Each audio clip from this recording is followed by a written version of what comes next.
வெற்றியாளர்கள் யார் என்ற ஒரு தலைப்பு இன்றைக்கு ஜும்மானுடைய தலைப்பாக தேர்வு செய்யப்பட்டிருக்கிறது. உண்மையில் வெற்றி என்பதை முஸ்லிம்கள் மாத்திரமல்ல, உலகத்தில் இருக்கக்கூடிய எல்லோரும் விரும்புவார்கள். அது எந்த ஒரு செயலாக இருந்தாலும் ஒவ்வொரு மனிதனும் தான் செய்யக்கூடிய அந்த செயலில் வெற்றி அடைய வேண்டும் என்ற ஒரு எண்ண ஓட்டம் இயல்பாக மனிதனிடத்தில் இருக்கும்.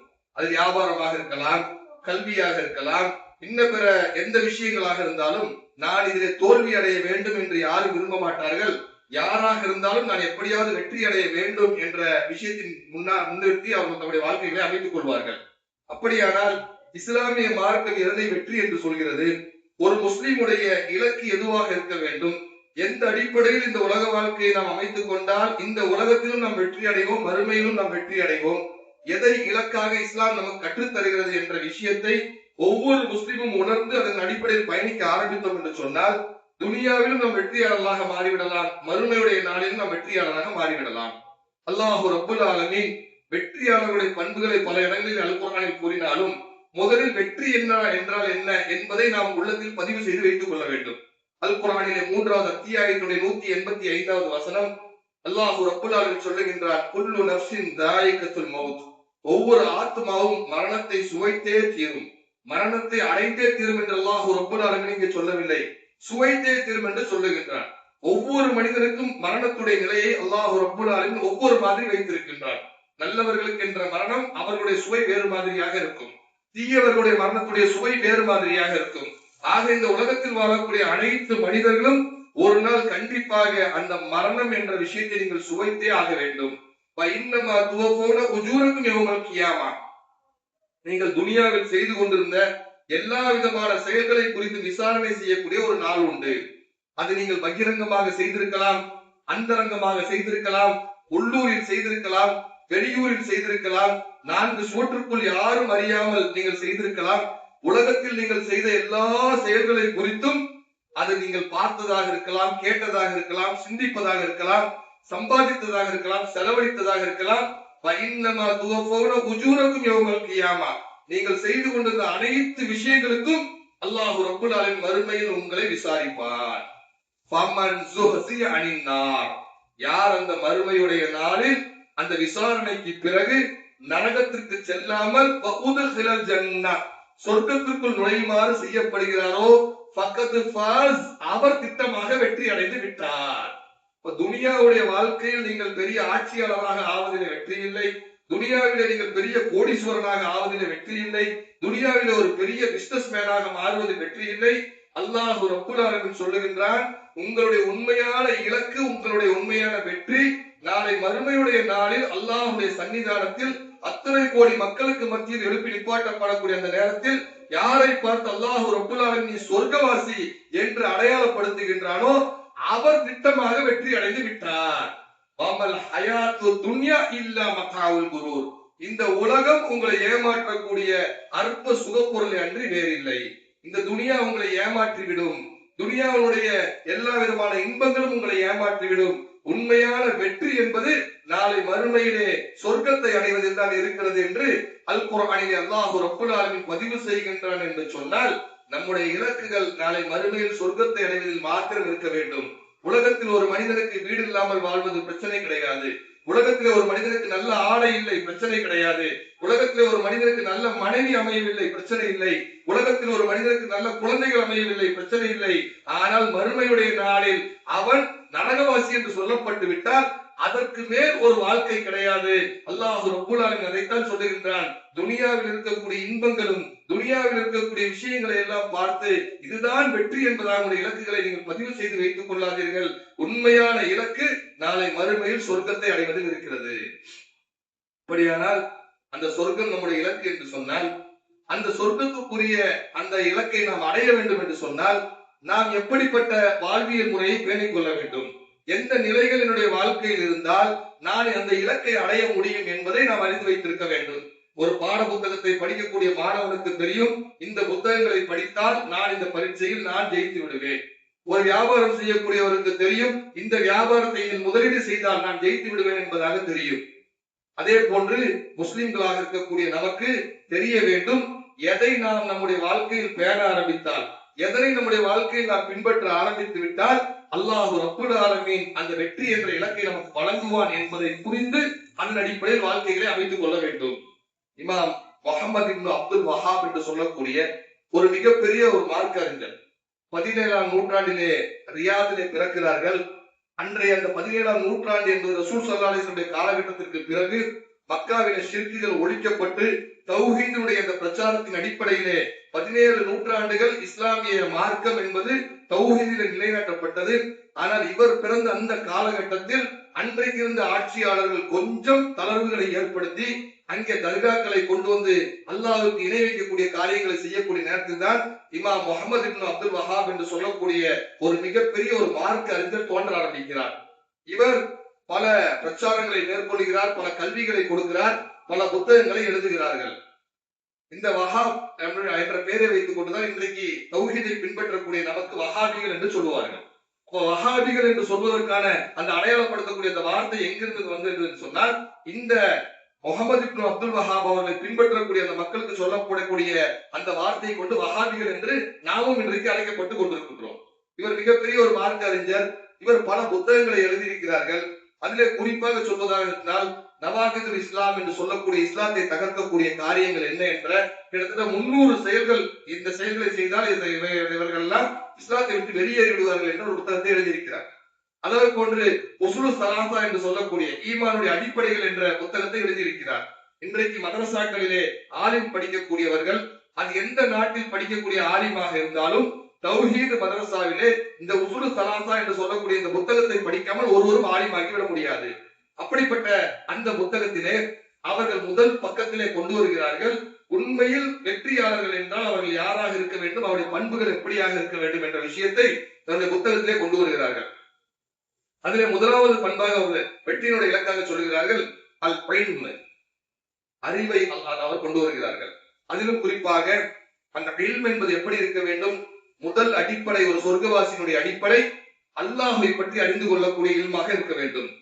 அல் இல்மு ஃபரீதத்து அலா குல்லி முஸ்லிமீன், கல்வியை தேடுவது, கல்வியை கற்றுக்கொள்வது ஒவ்வொரு முஸ்லிமின் மீதும் கட்டாய கடமை என்று அவர் கொண்டு வருகிறார். காரணம், அல்லாஹ் ரப்புல் ஆலமீன் திருக்குர்ஆனுடைய முதல் அத்தியாயத்தை இறங்குகின்ற 96வது அத்தியாயம், 96வது அத்தியாயத்துடைய முதல் வசனத்துடைய முதல் வார்த்தை என்ன சொல்லும், இக்ரா பிஸ்மி ரப்பிக்கல் லதீ ஹலக், நீங்கள் படியுங்கள், நீங்கள் அறிந்து கொள்ளுங்கள், படைத்த இறைவன் அல்லாஹ்வை தவிர வேறு யாரும் இல்லை என்பதை நீங்கள் படித்துக் கொள்ளுங்கள் என்று இக்ரா பிஸ்மி ரப்பிக்கல் லதீ ஹலக் ஹலக்கல் இன்சான மின் அலக் என்று அல்லாஹ் ரப்புல் ஆலமீன் சொல்லுகிறார். குர்ஆனுடைய முதல் வசனம் 96வது அத்தியாயத்துடைய முதல் வசனம் படி என்பதாக சொல்லுகிறது. நபிகள் நாயகம் ஸல்லல்லாஹு அலைஹி வஸல்லம் அவர்கள் சொன்னார்கள், கல்வி என்பது உங்களுக்கு துடைந்து போன பொருள், ஆதலால் அந்த கல்வியை நீங்கள் தேடிக்கொண்டே இருங்கள், அதிலும் குறிப்பாக அல்லாஹ்வை பற்றி அறிந்து கொள்ளக்கூடிய கல்வியை நீங்கள் படியுங்கள். அல் குர்ஆனுடைய 47வது அத்தியாயம் 19வது வசனம் அல்லாஹ் ரப்புல் ஆலமீன் ரசூல் ஸல்லல்லாஹு அலைஹி வஸல்லம் அவர்களை பார்த்து சொல்லுவான், ஃபஅலம் அன்னஹு லா இலாஹ இல்லல்லாஹ், நபியே நீங்கள் படியுங்கள், நபியே நீங்கள் தெரிந்து கொள்ளுங்கள். என்ன தெரிந்து கொள்ள வேண்டும், அன்னஹு லா இலாஹ இல்லல்லாஹ், நிச்சயமாக வணக்கத்திற்கு தகுதியான இறைவன் அல்லாஹ்வை தவிர வேறு யாரும் இல்லை என்பதை நீங்கள் முதலில் படியுங்கள் என்று சொல்லுகின்றார்.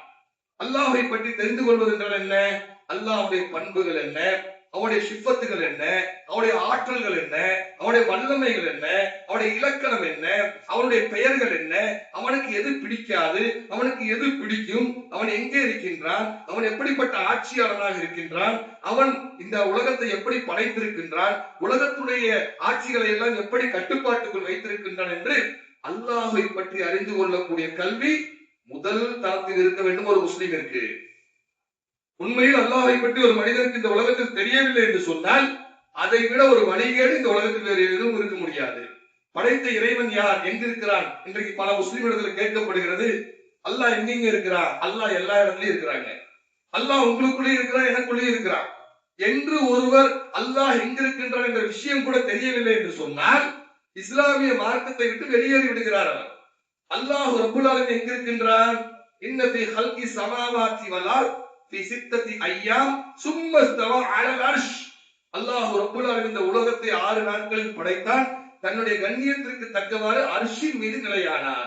அல்லாஹ் எங்க இருக்கின்றான், 7 வானத்திற்கு மேல் அர்ஷிலே இருந்து கொண்டிருக்கின்றான். அல்லாஹ்வுடைய அர்ஷை சுமக்கக்கூடிய மாணவர்கள் எத்தனை பேர், 8 பேர்கள் சுமந்து கொண்டிருக்கிறார்கள். அல்லாஹ்வுடைய அர்ஷ் என்பது எப்படிப்பட்டது? ஒரு முழு பாலைவனத்தில் ஒரு மோதிரத்தை தூக்கி போட்டால் அது எப்படி கண்களுக்கு தெரியாதோ அது போன்று அல்லாஹ்வுடைய அர்ஷ் என்பது மிகப்பெரிய பிரம்மாண்டமான ஒரு சிம்மாசனம். அல்லாஹ்வுடைய அந்த அளவுகோல் எப்படி இருக்கும்? அல்லாஹ் எப்படிப்பட்டவனாக இருக்கிறான்? நபி ஸல்லல்லாஹு அலைஹி வஸல்லம் அவர்கள் சொன்னார்கள், அல்லாஹ்வுடைய அர்ஷை 8 வானவர்கள் சுமந்து கொண்டிருக்கிறார்கள். அந்த 8 வானவர்களுடைய உயரத்தை பற்றி என்னால் வர்ணிக்க முடியவில்லை. என்றாலும் ஒரே ஒரு வானவரை பற்றி சொல்லுகின்றேன். அதிலே ஒரு வானவருடைய காதுக்கும் தோல் புஜத்துக்கும் இருக்கக்கூடிய தூரம் என்பது ஒரு மனிதன் 700 ஆண்டுகள் பயணம் செய்தால் எவ்வளவு தூரத்தை அடைய முடியுமோ அவ்வளவு தூரம் காதுக்கும் தோல் புஜத்துக்கும் இருக்கக்கூடிய ஒரு வானவருடைய அந்த அளவு இருக்கும் என்று சொன்னால், அப்பா அல்லாஹ்வுடைய அந்த வானவர்கள் எவ்வளவு பெரிய நீளமானவர்கள், அல்லாஹ்வுடைய அர்ஷ் எவ்வளவு பெரியது. அதனால அல்லாஹு அக்பர், அல்லாஹ் மிக பெரியவன் என்று சொல்லுகிறது. அந்த அல்லாஹ்வை பற்றி நாம் தெரிந்து கொள்ள வேண்டும், அல்லாஹ்வை பற்றி படிக்க வேண்டும். அல்லாஹ்விற்கு 99க்கும் மேற்பட்ட பெயர்கள் உண்டு. நபி ஸல்லல்லாஹு அலைஹி வஸல்லம் அவர்கள் சொன்னார்கள், யார் ஒருவர் அல்லாஹ்வுடைய 99 பெயர்களையும் மனனம் எடுக்கிறார்களோ அவர் கண்டிப்பாக சொர்க்கத்துக்குள் நுழைவார். யோசிச்சு பாருங்க. நம்மளுடைய ஆட்சியாளருடைய பேரை கேட்டா நம்ம சொல்லுவோம், ஆட்சியாளருடைய வாப்பா பேர் என்னன்னு கேட்டா சொல்லுவோம், ஆட்சியாளருடைய பொண்டாட்டி பேர் என்னன்னு கேட்டா சொல்லுவோம், அவருடைய கூத்தாடியுடைய பேரை கேட்டாலும் சொல்லுவோம். ஆனால் நம்மை படைத்த இறைவன், நம் அல்லாஹ்வாக ஏற்றுக்கொண்டிருக்கூடிய ரப்புல் ஆலமீன் 99 தன்மைகள் அவனுக்கு அர் ரஹ்மான் அர் ரஹீம் அல் மலிக் அல் குத்தூஸ் அஸ் ஸலாம் அல் முஃமின் என்றெல்லாம் அல்லாஹ் ரப்புல் ஆலமீன் வர்ணிக்கின்றானே. இந்த 99 பெயர்கள்ல ஒரு 5 பேர் அர்த்தத்தோட சொல்லுங்க பாயின்னு கேட்டால் தெரியாதவர்களாக நாம் இருந்து கொண்டிருக்கின்றோம். ஒரு மனிதன் ஒரு மனிதனை சந்திக்கும் பொழுது முதல்ல கேட்கக்கூடியது என்ன? உங்க பேர் என்னன்னு கேட்போம். அடுத்தோடைய பேர் நாம் தெரிந்து கொள்வதற்கு ஆர்வப்படுவோம். அப்ப இன்றைக்கு உலகத்திலே உங்களுடைய நண்பர்களுடைய பெயரை சொல்லுங்க என்று சொன்னால் பெரிய ஒரு பட்டியலை போடுவோம். உங்களுக்கு அக்கம் பக்கத்தாளருடைய பெயர்களை சொல்லுங்கள் என்று சொன்னால் பெரிய பட்டியலை போடுவோம். ஆனால் என்னை படைத்த ரஹ்மான், என்னை படைத்த ரப்புல் ஆலமீன், அவனுக்கு 99க்கும் மேற்பட்ட பெயர்கள் உண்டு. இந்த பெயர்களிலே ஒவ்வொரு பெயருக்கும் ஒரு தனித்தன்மை உண்டு, ஒவ்வொரு பெயருக்கும் ஒரு சிறப்பு உண்டு. அந்த சிறப்பை இந்த உலகத்தில் யார் நினைத்தாலும் ஈடு கட்ட முடியாது. அர் ரஸாக் என்ற ஒரு பெயர். அர் ரஸாக் என்றால் என்ன? ரிஸ்கை கொடுக்கக்கூடிய, உணவளிக்கக்கூடியவர். அல்லாஹ்வுடைய அந்த 99 பேருடைய தன்மைகள் எப்படிப்பட்டது? அந்த தன்மையோடு மனிதர்களாக இருக்கக்கூடிய நாம் மாத்திரமல்ல, உலகத்தில் யாருமே போட்டியிடு கட்டவே முடியாது. நான் சிரிப்பதை கொண்டு நீங்கள் சிரிக்க முடியும், நான் பேசுவதை கொண்டு நீங்கள் பேச முடியும், நான் செய்யக்கூடிய வேலையை கொண்டு உங்களால் முயற்சி செய்தால் செய்ய முடியும். ஆனால் அல்லாஹ்வுடைய இந்த 99 பேருடைய அந்த சிஃபத்துகளுக்கு ஈடாக இந்த உலகத்தில் அல்லாஹ்வை தவிர வேறு யாராலும் போட்டி போட முடியாது. யோசிச்சு பாருங்க. அல் ரஸாக் உணவளிக்கக்கூடியவர். எடுத்து கொஞ்சம் ஆய்வு செஞ்சு பாருங்க. அல் ரஸாக் உணவளிக்கக்கூடியவர். இன்றைக்கு உலகத்தில் இருக்கக்கூடிய ஒரு பெரிய கோடீஸ்வரர், பில் கேட்ஸாக இருக்கலாம் அல்லது ஆலன் மாஸ்காக இருக்கலாம். அவர் நினைக்கிறார், நான் தான் இந்த உலகத்துடைய ஒரு பெரிய கோடீஸ்வரன், நான் இந்த உலகத்தில் இருக்கக்கூடிய 800 கோடி மக்களுக்கும் விருந்து தர போகிறேன் என்று முடிவெடுத்து ஒரு நாளைக்கு மனுஷங்களுக்கு மாத்திரம், மார்க்கெட்டுடைய ஜீவராசிகளுக்கு அல்ல, ஒரே ஒரு நேரம் இந்த 800 கோடி மக்களுக்கு அவர் உணவை கொடுத்தால் அவருடைய காசை போட்டு போட்டே அடுத்த நேரம் உணவு அவர் வேற ஒரு இடத்துல போய் நிற்க வேண்டிய சூழ்நிலை வந்துவிடும். ஆனால் அல்லாஹ் ரப்புல் ஆலமீன் 800 கோடி மக்களுக்கு உணவளித்துக் கொண்டே இருக்கின்றார். ஒரு திமிங்கலம் ஒரு நேரத்திற்கு 1 டன் உணவு சாப்பிடுமாமா. எவ்வளவுங்க? 1 டன் உணவு சாப்பிடுமாமா. எத்தனை கோடி திமிங்கலங்கள் கடலிலே வாழ்ந்து கொண்டிருக்கிறது. அல்லாஹ் ரப்புல் ஆலமீன் உணவளித்துக் கொண்டிருக்கின்றார். ஒரு யானை கிட்டத்தட்ட 500 கிலோ சாப்பிடும் யானைக்கு அல்லாஹ் ரப்புல் ஆலமீன் உணவளித்துக் கொண்டிருக்கிறார். எத்தனை லட்சமான யானைகள் இருக்கிறது. அப்போ உலகத்திலே ஒவ்வொரு படைப்பினங்களுக்கும் அல்லாஹ் ரப்புல் ஆலமீன் சிறியதாக இருந்தாலும் பெரியதாக இருந்தாலும் அனைத்திற்கும் உணவளித்துக் கொண்டிருக்கின்றான். இந்த உணவு முறையோடு போட்டி போட்டு உலகத்தில் வாழக்கூடிய யாராலும் போட்டி கட்ட முடியாது. கொரோனா நேரம் எல்லாரும் என்ன, நம்ம சம்பாதிச்சாதான் சாப்பாடு, நம்ம வேலைக்கு போனாதான் சாப்பாடு, நாம கஷ்டப்பட்டாதான் சாப்பாடு, ஏன்டா இத்தனை குழந்தையை பத்துக்கிட்ட யாரா சோறு போடுவா என்றெல்லாம் பிள்ளைகள் பிறக்கக்கூடிய அந்த விஷயங்களை பார்த்து கிண்டல் அடிக்கக்கூடியவர்கள். கொரோனாவுடைய நேரத்துல உலகமே ஸ்தம்பித்தது. யாரும் வேலைக்கு போல, ஆனா எல்லாரும் சாப்பிட்டோமா? சாப்பிட்டோம். எல்லாருக்கும் உணவு கிடைச்சதா? கிடைச்சது. எல்லாருக்கும் தண்ணி கிடைச்சதா? கிடைச்சது. எல்லாருக்கும் சுவாசிக்கக்கூடிய காற்று கிடைச்சதா? கிடைச்சது. யார் கொடுத்தா? அப்ப நீ முடங்கி கிடந்தாலும் உன்னுடைய ரிஸ்கை அல்லாஹ் ரப்புல் ஆலமீன் வழங்கிக் கொண்டிருக்கின்றார். அப்ப அல்லாஹ்வை பற்றி அறிந்து கொள்ளக்கூடிய இந்த கல்வியை நீங்கள் படியுங்கள். இமாம் முஹம்மது இப்னு அப்துல் வஹாப் அவர்கள் சொல்லுகிறார்கள், படைத்த இறைவனை பற்றி முதல்ல தெரிஞ்சுக்கங்க, என் ரப்பை பற்றி தெரிந்து கொள்ள வேண்டும், என் ரஹ்மானை பற்றி தெரிந்து கொள்ள வேண்டும். எந்த ரப்புக்காக வேண்டி சுஜூது செய்து கொண்டிருக்கின்றோமோ, எந்த ரஹ்மானிற்காக வேண்டி ருக்கு செய்து கொண்டிருக்கின்றோமோ, எந்த ரப்புல் ஆலமீன் அவனுடைய அந்த ஆற்றலும் வல்லமையும் இல்லாமல் சுவனம் செல்ல முடியாதோ அந்த படைத்த ரப்புல் ஆலமீனை பற்றி ஒரு 10 நிமிஷம் பேசுங்கப்பா. அல்லாஹ்னா யாருப்பா, எங்க இருக்கிற, அவனுடைய இலக்கணம் என்ன, பண்புகள் என்ன என்று கேட்டால் நமக்கு தெரியாது. ஆனால் நாம முஸ்லிம்களாக இருந்து கொண்டிருக்கின்றோம். அல்லாஹ் பாதுகாத்து நல்லடியார்களை தெரிகிறேன். அப்ப அல்லாஹை பற்றி அறிந்து கொள்ளக்கூடிய கல்வி சொர்க்கத்துடைய வெற்றியாளருடைய முதல் தன்மையாக இமாம் அவர்கள் கொண்டு வருகிறார்கள். இரண்டாவது தன்மை அமல்கள் செய்வது. அல்லாஹை ஏற்றுக்கொண்டு விட்டோம், அல்லாஹை நம்பிக்கை கொண்டு விட்டோம், அல்லாஹை அறிந்து விட்டோம். இரண்டாவது தன்மை என்ன? அமல் செய்வது. காரணம், அல்லாஹ் ரப்புல் ஆலமீன் இந்த உலகத்துடைய வாழ்க்கையினுடைய நிலைகளை அமல்களை கொண்டு ஏற்படுத்தி இருக்கின்றான். அல் குர்ஆனில் அல்லாஹ் ரப்புல் ஆலமீன் சொல்லக்கூடிய நேரத்தில் வாதல்லாஹ், அல்லாஹ் ஆகிய நான் வாக்களிக்கிறேன், அல்லதீன ஆமனு, யார் ஈமான் கொண்டு, வஅமிலு ஸாலிஹாத், ஸாலிஹான நல்ல செயல்களை செய்கிறார்களோ, லஹும் மக்ஃபிரத்தும் வ அஜ்ருன் அலீம், அவர்களுக்கு மகத்தான நற்கூலியை நான் தயார்படுத்தி வைத்திருக்கின்றேன் என்று அல்லாஹ் ரப்புல் ஆலமீன் சொல்லுகின்றான். அதே போன்று 39வது அத்தியாயத்திலே 17வது வசனத்திலே சொல்லக்கூடிய நேரத்தில் வல்லதீன இஸ்தனபு தாகூத ஐ யஅபுதுஹா அனாபு இலல்லாஹி லஹுல் புஷ்ரா ஃபபஷ்ஷிர் இபாத், நபியே சுப செய்தியை சொல்லுங்கள், நபியே குட் நியூஸ் சொல்லுங்க. யார பார்த்து சொல்றா? ரசூல் ஸல்லல்லாஹு அலைஹி வஸல்லம் பார்த்து மூமின்களுக்கு சுப செய்தியை சொல்லுங்க, குட் நியூஸ் சொல்லுங்க. நாம பல குட் நியூஸ்களை கேட்டிருப்போம். நீங்க வாப்பா வாங்க போறீங்க, குட் நியூஸ். ப்ரமோஷன் கிடைச்சிருச்சு, குட் நியூஸ். சம்பள உயர்வு கிடைச்சிருச்சு, குட் நியூஸ். நீங்க பாஸ் ஆயிட்டீங்க, குட் நியூஸ். அல்லாஹ் ரப்புல் ஆலமீன் நபியை கொண்டு சொல்ல சொன்னார், ஃபபஷ்ஷிர் இபாத், என்னுடைய அடியார்களுக்கு நபியே நீங்கள் சுப செய்தியை சொல்லுங்கள், குட் நியூஸை சொல்லுங்கள். என்ன அந்த குட் நியூஸ்? முதல், அவர்களுக்கு சொர்க்கம் உண்டு என்பதை சொல்லிவிடுங்கள். யார் அவர்கள்? வல்லதீன இஸ்தனபு தாகூத், அவர்கள் ஷைத்தான்களை விட்டு விலகுவார்கள், ஷைத்தானுடைய செயல்களை விட்டு விலகுவார்கள். ஜும்மாவுக்கு வந்து உட்கார்ந்தோம், ஏதோ கேட்டோம், அரை மணி நேரம் 35 நிமிஷம் 40 நிமிஷம் கேட்டோம், இந்த காதல வாங்கி இந்த காதல விட்டு போக மாட்டாங்க. அவர்கள் தங்களுடைய வாழ்க்கையை சுய பரிசோதனை செய்வார்கள். இந்த மேடை எனக்காக அமைக்கப்பட்டது, இந்த பேச்சு எனக்காக பேசப்பட்டது, இங்க பேசப்படக்கூடிய விஷயங்கள் என்னுடைய கபருக்காக வேண்டி, மறுமை வாழ்க்கைக்காக வேண்டி பேசப்பட்டது. ஆதலால் பேசக்கூடிய செய்திகளிலே எனக்கு கிடைக்கக்கூடிய செய்தி என்ன, நான் என்ன மாற்றத்தை கொண்டு வருவேன், என்னுடைய வாழ்க்கையில் என்னுடைய தரத்தை நான் எப்படி உயர்த்துவேன் என்று அவர்கள் தங்களுடைய வாழ்க்கையில எதெல்லாம் ஷைத்தானிய செயல்கள் இருக்கிறதோ அதையெல்லாம் விளக்க வேண்டும் என்று தங்களுடைய வாழ்க்கையில் அவர்கள் முதலில் முடிவெடுப்பார்கள். ஆபாசங்களை பார்ப்பாரா, பாடல்களை கேட்பாரு, அல்லது இன்ன பிற ஷைத்தானிய செயல்கள் இடத்துல இருக்கும். அடுத்த ஜும்மால பாத்துக்கலாம், அடுத்த பெருநாள்ல பாத்துக்கலாம், அடுத்த பக்ரீத்ல பாத்துக்கலாம் என்றெல்லாம் இருக்க மாட்டாரு. அவர் அந்த முறையை கேட்டவுடன் அவர் தங்களுடைய வாழ்க்கையினுடைய நிலையை மாற்ற வேண்டும் என்று முடிவெடுப்பார். இன்றைக்கு நான் முடிவெடுக்கிறது ஜும்மால, அல்லாஹ் ரப்புல் ஆலமீன் ஆணையாக இந்த பாவத்தை என் வாழ்க்கையில் நான் செய்ய மாட்டேன் என்று அவர்கள் முடிவெடுப்பார்கள். முதல்ல அல்லாஹ் சொல்றான், வல்லதீன இஸ்தனபு தாகூத், ஷைத்தானிய செயல்களை விட்டு விலகுவார்கள், விலகிவிட்டு அல்லாஹ்வின் பக்கம் முகத்தை திருப்புவார்கள். இனிய ரப்புக்கு எதெல்லாம் பிடிக்குமோ அதுதான் எனக்கு பிடிச்சது, என் ரப்புக்கு எதெல்லாம் பிடிக்காதோ அதை விட்டு நான் விலகி வாழ போறேன் என்று தங்களுடைய வாழ்க்கையினுடைய நிலைகளை அல்லாஹ்வின் பக்கம் திருப்புவார்கள். இப்படிப்பட்டவர்களுக்கு நபியே நீங்கள் சுப செய்தியை சொல்லுங்கள், அவர்கள் சொர்க்கவாசி. அவர்களுடைய அடுத்த பண்புகளை அல்லாஹ் ரப்புல் ஆலமீன் சொல்லுகிறான், அல்லதீன யஸ்தமிஊனல் கவுல், அவர்களுக்கு மத்தியிலே உபதேசங்கள் செய்யப்பட்டால், அவர்களுக்கு மத்தியிலே அல்லாஹ்வை பற்றி நினைவூட்டப்பட்டால், அவர்களுக்கு மத்தியிலே அல்லாஹ்வை பற்றி பேசப்பட்டால் அவருடைய உள்ளங்கள் நடுங்கி கொண்டு அந்த உரையாடலுடைய அந்த பேச்சுக்களை அவருடைய காதுகளால் கேட்க ஆரம்பிப்பார்கள். கேட்க ஆரம்பித்து அஹ்சனா, அதிலிருந்து அழகிய விஷயங்களை தங்களுடைய வாழ்க்கையில் நடைமுறைப்படுத்த ஆரம்பிப்பார்கள்.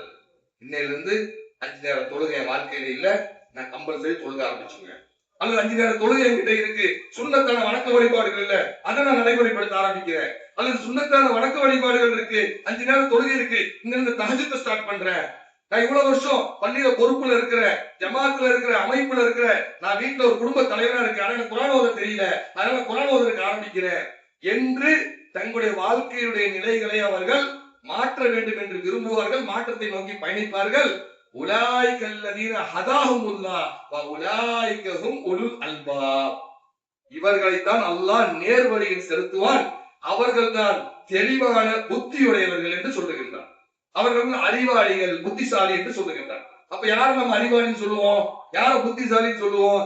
யாருக்கு வாய்ப்புகள் கிடைக்கப்பட்ட அந்த வாய்ப்பை சரியான முறையில பயன்படுத்தி அந்த இலக்கை அடையக்கூடிய நபரை நாம் என்ன சொல்லுவோம்? இவர் புத்திசாலிங்க, கரெக்டான நேரத்துல கரெக்டா அடிச்சாரு, ஜெயிச்சிட்டாருன்னு சொல்லுவோம்.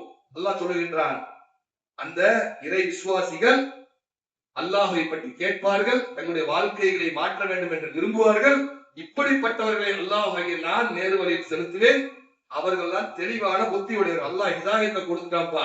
எப்படியோ இருந்தா திடீர்னு ஆள் மாறிட்டான், தாடி வச்சுட்டா, நல்ல கரண்டை காலுக்கு மேல ஆடை எறிகிறான், ஹராமான விஷயங்களை விட்டு விலகிட்டான், அல்லாஹ் அவனுக்கு ஹிதாயத்தை கொடுத்து விட்டான் என்று சொல்லுகின்றோமே, அந்த ஹிதாயத் என்ற நேர்வழியுடைய வாசலை அல்லாஹ் ரப்புல் ஆலமீன் யாருக்கு திறக்குகிறான் என்று சொன்னால், யார் அல்லாஹ்வின் பக்கம் திரும்ப வேண்டும், அல்லாஹ்வுக்கு பிடித்த செயல்களை செய்ய வேண்டும் என்று விரும்புகிறார்களோ அவர்களுக்கு.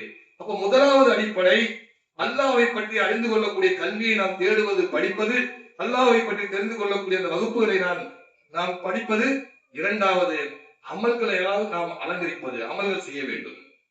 மூன்றாவதாக இமாம் அவர்கள் கொண்டு வருகிறார்கள், அத்ஆவத்து இலைஹி. மூன்றாவது செயல், வெற்றியாளர்களுடைய பண்புகள்ல மூன்றாவது செயல் என்னது? அத்ஆவத்து இலைஹி, அல்லாஹ்வின் பக்கம் மக்களை அழைப்பது. நாம முஸ்லிமா இருப்போம், இஸ்லாமிய குடும்பத்துல பிறந்திருப்போம், நாம பிறந்தாச்சு, வாழ்ந்தாச்சு, நாம ஏதோ நம்மளால முடிஞ்ச இபாதத்தை செஞ்சு, நம்மளால முடிஞ்ச அமல்களை செஞ்சு நாம மாத்திரம் சொர்க்கவாசியாக சென்று விடலாம் என்ற எண்ண ஓட்டத்தில் யாரெல்லாம் வாழ்கிறார்களோ அவர்களுக்கு இஸ்லாம் சொல்கிறது, அப்படி வாழக்கூடியவன் ஒரு சுயநலவாதி. அப்படி வாழக்கூடியவன் ஒரு சுயநலவாதி. நாம ஒரு பிள்ளைக்கு மாப்பிள்ளை பாக்குறோம், நம்முடைய சகோதரிக்கு ஒரு மாப்பிள்ளையை பார்க்கணும்னா, எப்படிங்க மாப்பிள்ளை, எப்படிங்க மாப்பிள்ளை அவர் உண்டு ஒரு வேலை உண்டு இருப்பார். அவர் எந்த விதமான பிரச்சனைக்கும் போக மாட்டாரு, யாருடைய நல்லது கெட்டதையும் போய் நின்றுக்க மாட்டாரு.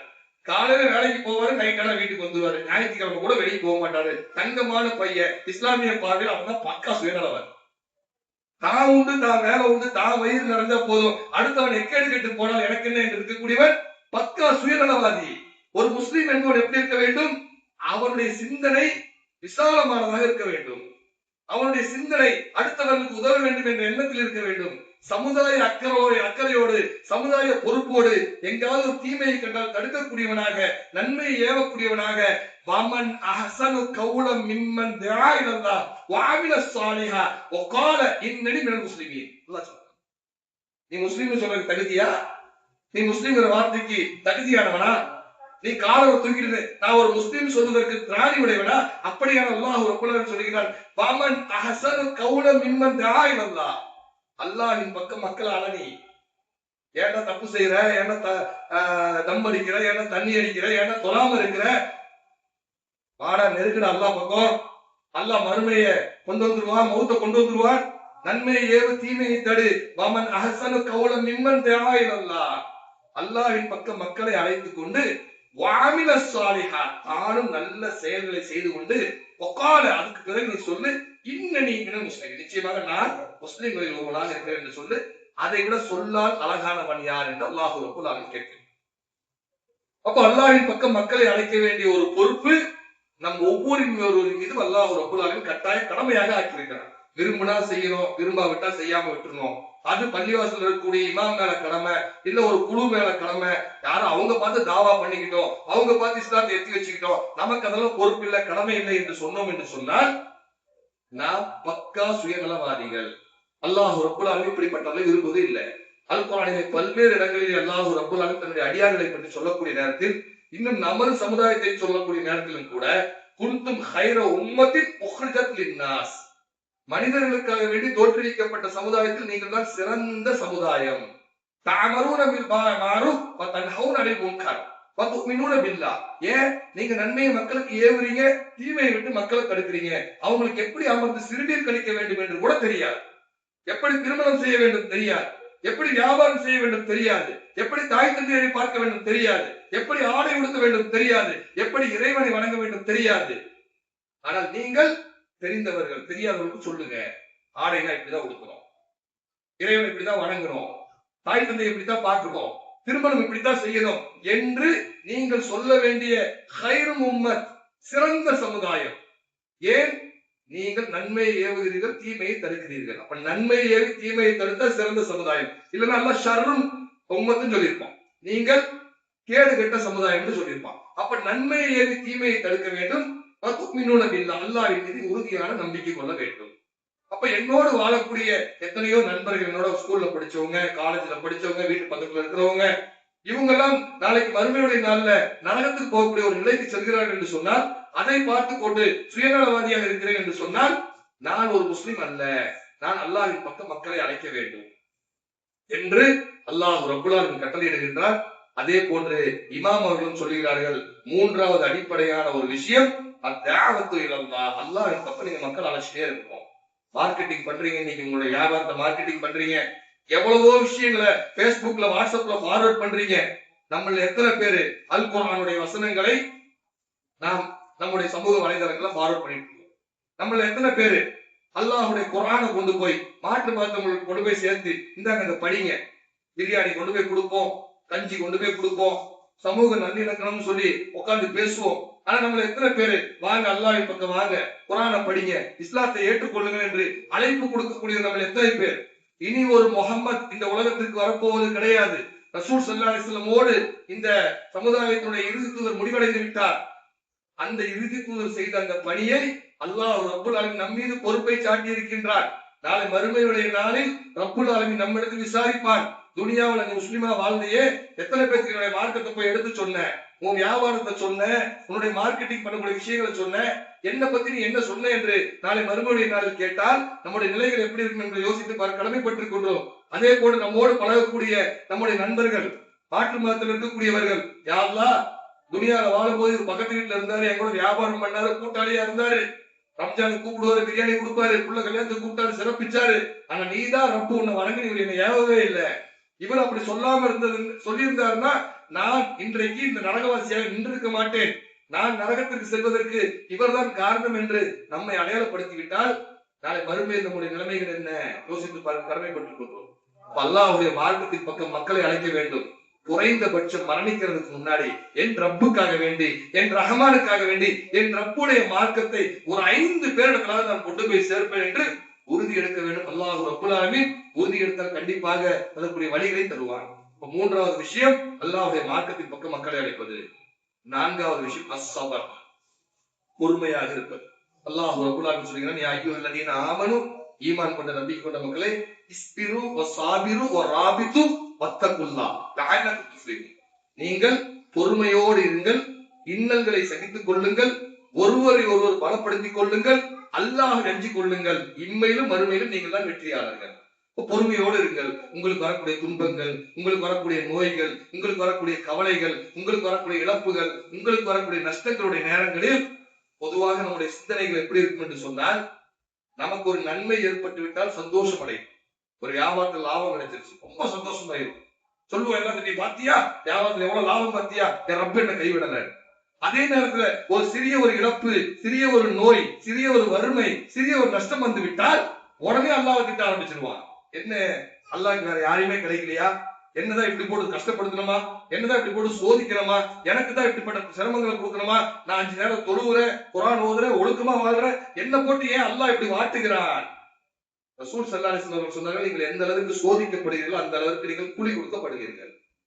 அல்லாஹ் யாரை விரும்புகிறானோ அவர்களை சோதிக்க ஆரம்பிப்பான். உலகத்தில் அதிகமாக சோதிக்கப்பட்டவர்கள் நபிமார்கள்.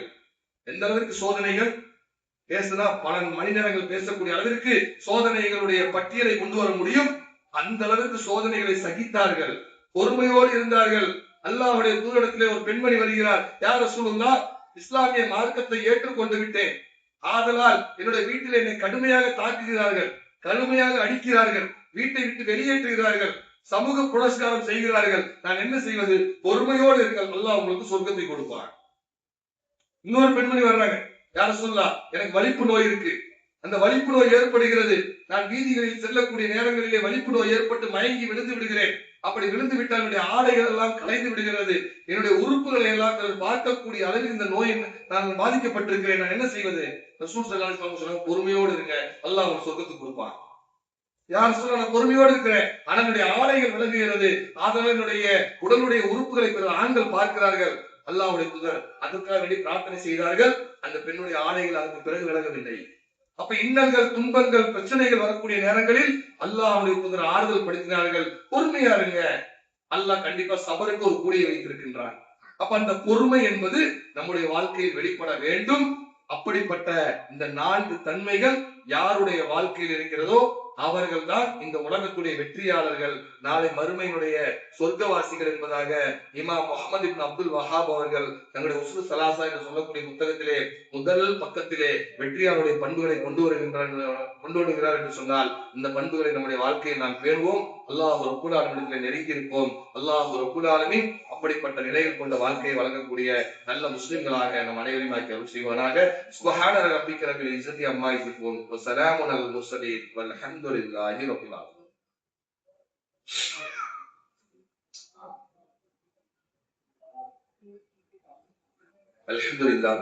அல்ஹம்துலில்லாஹி ரப்பில் ஆலமீன் வஸ்ஸலாத்து வஸ்ஸலாமு அலா ரசூலில் அமீன் வ அலா ஆலிஹி வஸ்ஹாபிஹி அஜ்மாஈன். அம்மா பஅத். அன்பிற்கும் பாசத்திற்கும் மரியாதைக்கும் உரிய எல்லாம் வல்ல அல்லாஹ்வின் நல்லடியார்களே, நமக்கெல்லாம் ஒரு சந்தேகம் எழுந்தும். வெற்றியாளருடைய பட்டியலை பற்றி அல் குர்ஆனும் ரசூல் ஸல்லல்லாஹு அலைஹி வஸல்லம் அவர்களும் பல்வேறு இடங்களிலே சொல்லியிருக்கக்கூடிய நேரத்தில் ஒரு இமாம் சொல்லக்கூடிய ஒரு கருத்தை மாத்திரம் எடுத்து ஜும்மாவுடைய மேடையில் பேச வேண்டிய அவசியம் என்ன? இவர் எந்த அடிப்படையில் இந்த 4 தன்மைகள் தான் வெற்றியாளருடைய பண்புகள் என்று சொல்லுகிறார்? இவருக்கு என்ன தலீல், என்ன ஆதாரம்? பொதுவாக நம்ம ஆதாரங்களை கேட்போம். அப்படியானால் இமாம் அவர்கள் அல்லாஹ்வின் மீது ஈமான் கொள்வது, அமல்கள் செய்வது, அல்லாஹ்வின் பக்கம் மக்களை அழைப்பது, பொறுமையோடு இருப்பது என்ற இந்த 4 தன்மைகள் வெற்றியாளருடைய தன்மைகளாக பதிவு செய்கிறார் என்று சொன்னால், அது எதிலிருந்து அவர் எடுத்தாரு, அதுக்கான ஆதாரம் என்ன என்பதை நாம் கேட்போம். பொதுவாக நாம் அப்படித்தான். அப்போ அதுக்குரிய ஆதாரம் என்ன? அல்லாஹ் ரப்புல் ஆலமீன் அவனுடைய புத்தகத்தில் இந்த ஆதாரத்தை கொண்டு வருகின்றான். இமாம் அவர்கள் இந்த பாடத்தை முழுமையாக முடித்துவிட்டு, நான் சொன்ன இந்த விஷயங்கள் அனைத்தும் என்னுடைய சுய சிந்தனை கிடையாது, இது அல்லாஹ்வுடைய வார்த்தையில் உள்ளது.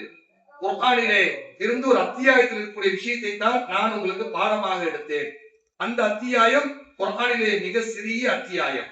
அந்த அத்தியாயத்தை பற்றி சஹாபாக்கள் சொல்லுகிறார்கள், நாங்கள் ஒருவரை சந்தித்தால் இந்த அத்தியாயத்தை ஓதாமல் நாங்கள் பிரிய மாட்டோம் என்று சொல்லுகிறார்கள். இமாம் ஷாஃபி ரஹ்மத்துல்லாஹி அவர்கள் சொல்லுகிறார்கள், அல்லாஹ் ரப்புல் ஆலமீன் முழு குர்ஆனுடைய தஃப்சீரை ஒரே ஒரு அத்தியாயத்தில் இறக்கியிருக்கின்றார் என்று சொன்னால் அது இந்த ஒரு அத்தியாயம் தான். இந்த ஒரு சின்ன அத்தியாயத்தை ஒருவர் படித்து விளங்கிவிட்டால் முழு குர்ஆனுடைய அர்த்தங்கள் புரியக்கூடிய அளவிற்கு ஒரு சிறிய அத்தியாயத்திலே அல்லாஹ் ரப்புல் ஆலமீன் இந்த விஷயத்தை சொல்லிவிட்டார். என்ன அத்தியாயம்? 103வது அத்தியாயம். வல் அஸ்ர் இன்னல் இன்சான லஃபீ ஹுஸ்ர் இல்லல்லதீன ஆமனு வ அமிலுஸ் ஸாலிஹாத் வ தவாஸவ் பில் ஹக் வ தவாஸவ் பிஸ் ஸப்ர்.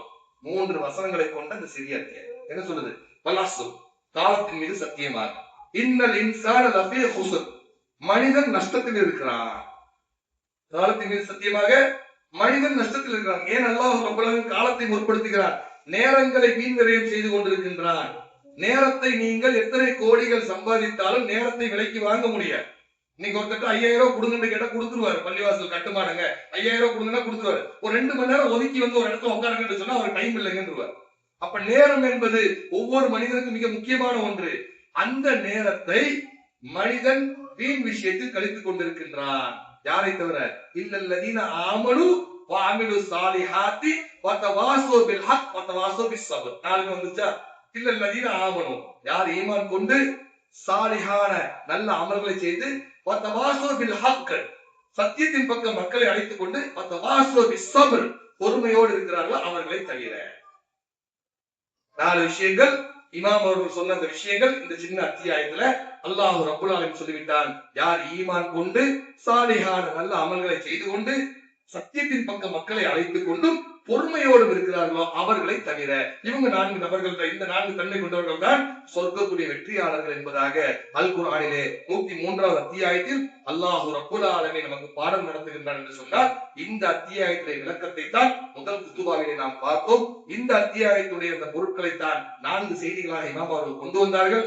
ஆக இந்த விஷயங்களை நம்முடைய வாழ்க்கையில் நாம் பேணுவோம். அல்லாஹ் ரப்புல் ஆலமீன் விரும்பக்கூடிய ஒரு வாழ்க்கையை நாம் வாழ்வோம். மறுமையுடைய நாளில் சொர்க்கத்தை அடையக்கூடிய பாக்கியத்தை ரப்புல் ஆலமீன் பேசக்கூடிய எனக்கும் கேட்கக்கூடிய உங்களுக்கும் ஆக்கி அருள் செய்வானாக. ரப்பனா தக்கபல் மின்னா இன்னக அன்தஸ் ஸமீஉல் அலீம் வதுப் அலைனா இன்னக அன்தத் தவ்வாபுர் ரஹீம் உத்லு மா ஊஹிய இலைக மினல் கிதாபி வஅகிமிஸ் ஸலாத் இன்னஸ் ஸலாத்த தன்ஹா அனில் ஃபஹ்ஷாஇ வல் முன்கர் வலதிக்ருல்லாஹி அக்பர் வல்லாஹு யஅலமு மா தஸ்னஊன் அகீமுஸ் ஸலாத்.